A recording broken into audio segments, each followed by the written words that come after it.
Shooting it raw? Yes. Shooting it raw.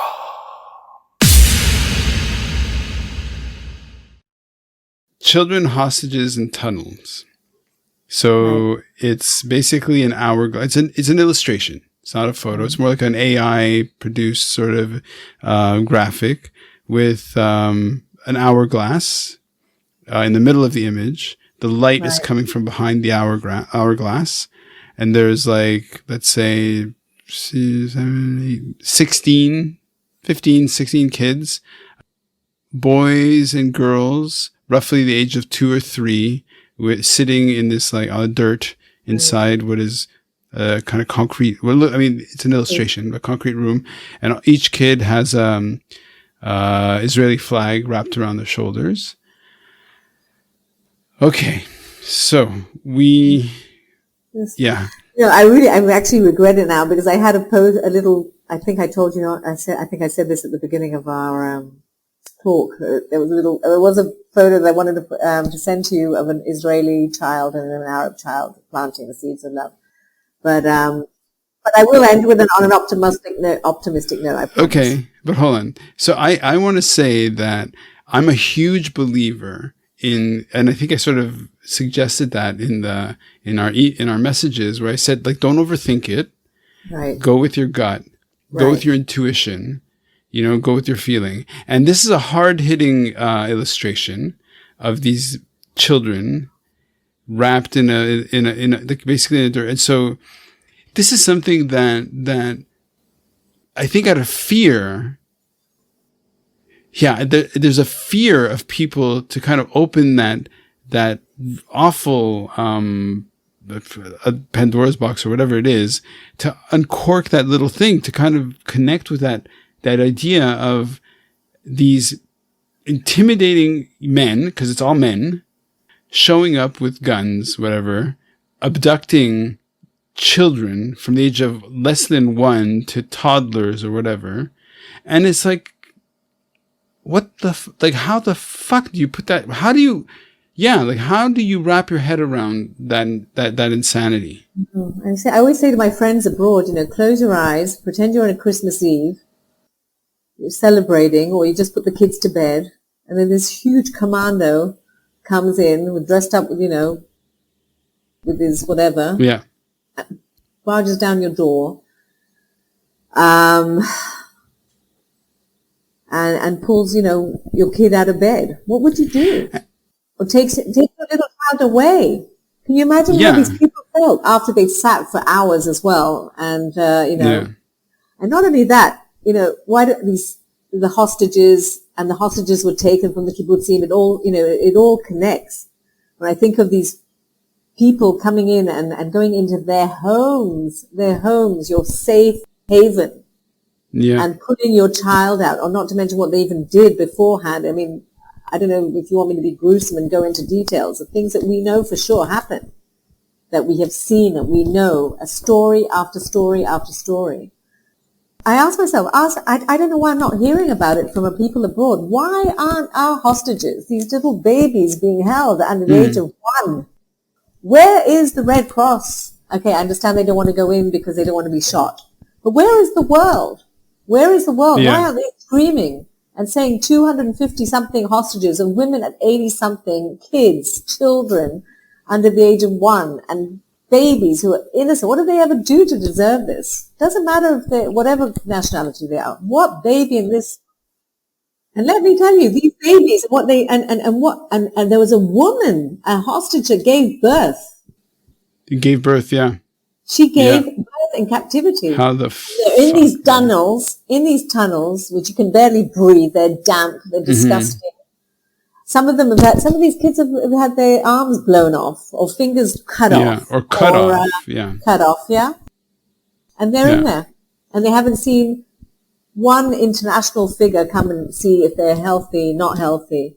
So it's heartbreaking, not to mention what the parents are going through. Just this morning, they said they've come to an agreement. We're going to release some of these kids. Mm-hmm. They are playing with us psychologically as well. They were meant to release them this morning at 5 a.m. Now they're not releasing them. Yeah. It's just, imagine what the parents are going through. I don't think it could be a bigger punishment. And again, parts of families are there, other parts are not there. The children are orphans there that their parents have been murdered. Yeah. They're coming back if they're going to come back. They're being raped, okay? Yeah. They're being raped viciously, fiercely, and I know a friend of mine she's a doctor. They saw what happened, right. From what they did to the insides of these young women's bodies. And where is the world? Where is the UN? Right. Where's the Me Too? Is that not good for Jews? Is that just, Sure. So, again, I'm trying, so the hostages is, wow. I have a picture from my son's girlfriend. My son and his girlfriend. Sheila, try not to shake the mic too much. Sorry. I'm passionate. It's like you're quick. It's okay. Yeah. No, you are passionate. Listen, I'm with you 100%. And I'm trying to be calm. I'm trying to be, calm. But I know this is very, very difficult. My daughter, she's like my daughter, my son's girlfriend. Okay. My boys were abroad, when this happened. They both flew back. That's another thing about the Israelis. They're amazing. It's amazing how these kids at 23 get on planes and come back, and all the Jewish, whatever people were paying for their, But I think it's this issue. It's like what's galvanizing is like, it's an existential, it's like an existential threat. It's like, it's not like there's a choice, I'm the first to say if it's a war of choice, I'm against it. I'm really against it. I always say my kids will not go. I will not send them to the army if it's not a matter of existence or not. But I was saying that my son's daughter, they were not in Israel at the time. They were abroad. Your son's girlfriend. My son's girlfriend and my son. And another son was in Portugal. He came back as well. But they were away. And when this happened on October the 7th, her family, like I said, is from Kibbutz Be'eri. It's one of the kibbutzim that was hardest. Her mother's brothers and sisters were there. These two kids, babies, they're 22, 23 years old. Okay, they sat there. I was actually going to send you one of these pictures as well. They sat there speaking to her cousin, because in the kibbutz they get, the families at the 18 years old, the 18-year-olds get a little unit to live on their own. So she was in her little unit on her own. My son and his girlfriend were WhatsApping her. They could hear everything. They could hear all the terrorists in her room. They sent her a location of her next door neighbor, who she sent a location where she was already in Gaza. She'd been taken hostage. Imagine what she went through, this 18-year-old in her room. They came in, they took her out. She sent a location to the next door neighbor to my girlfriend, my son's girlfriend's cousin, who she was online with for 10 hours, trying to keep her calm. She came out of it alive. She's fine. It's just crazy. Fine. It's crazy. Yeah, fine. Exactly. Not to mention the psychological, price we're going to pay. Even all of us. Every time I hear something like just a motorbike, I'm like, I jump.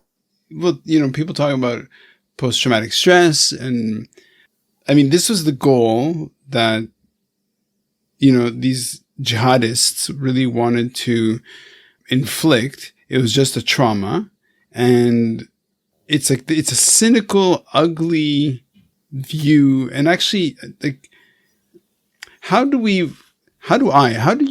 one reconcile the fact that we live our lives and somehow that there is this thing going on, and it's not fiction.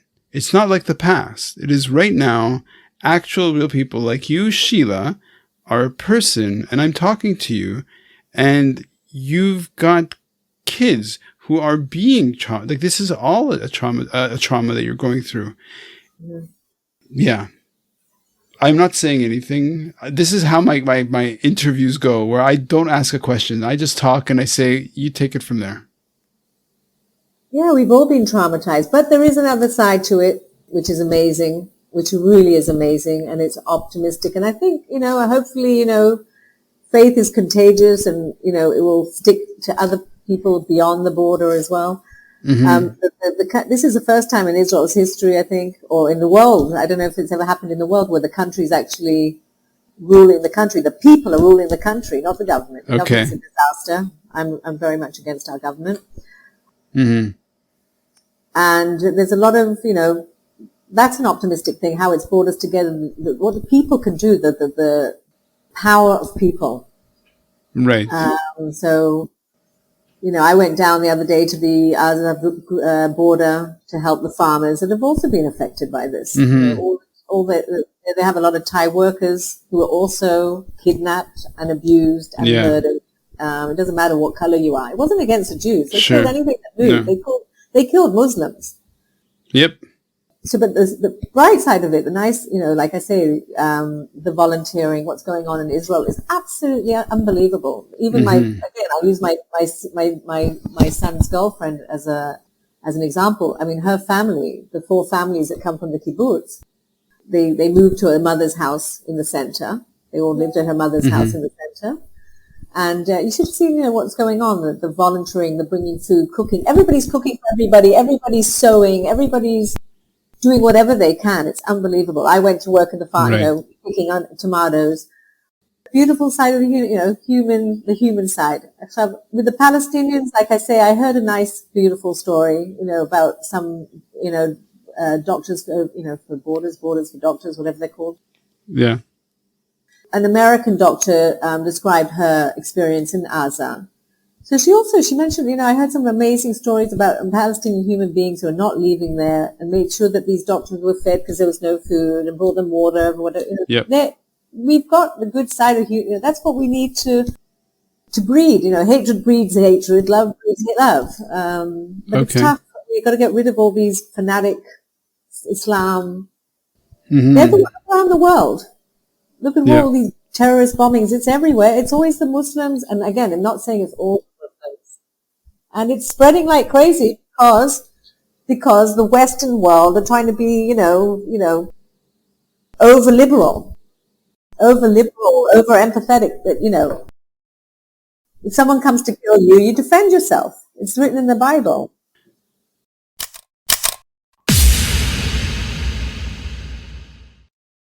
So is life really a gift? Really?